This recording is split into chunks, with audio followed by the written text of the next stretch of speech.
Le gouvernement se montre inflexible dans ce conflit social. La réforme des retraites ira jusqu'au bout et le président met en garde contre les effets des grèves et des blocages. Thierry Arnaud, vous êtes à la sortie du Conseil des ministres à l'Élysée. La tonalité du gouvernement aujourd'hui, c'est fermeté.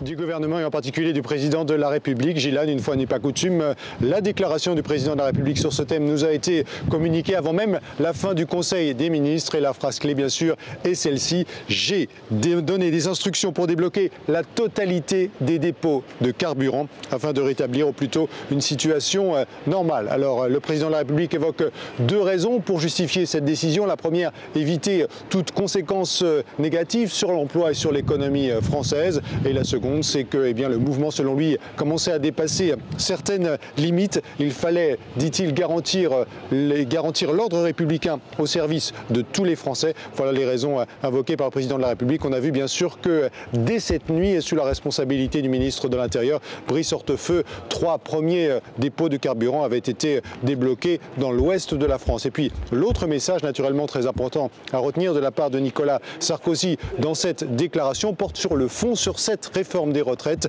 Là encore, je vous cite le président de la République: je mènerai à son terme la réforme des retraites, car mon devoir en tant que chef de l'État est de garantir aux Français qu'eux-mêmes et leurs enfants pourront compter sur leur retraite et que le niveau des pensions sera maintenu. On l'a bien compris, Nicolas Sarkozy ne lâche rien. À l'instant même, lors du compte-rendu du Conseil des ministres, Luc Châtel précise qu'il ne lui est pas encore possible de donner un délai précis pour le retour à la normale dans les stations-service. Vous savez que François Fillon hier avait parlé de 4 à 5 jours, mais tout le gouvernement est sur le pont, précise Luc Châtel, pour que ce retour à la normale puisse intervenir aussi rapidement que possible.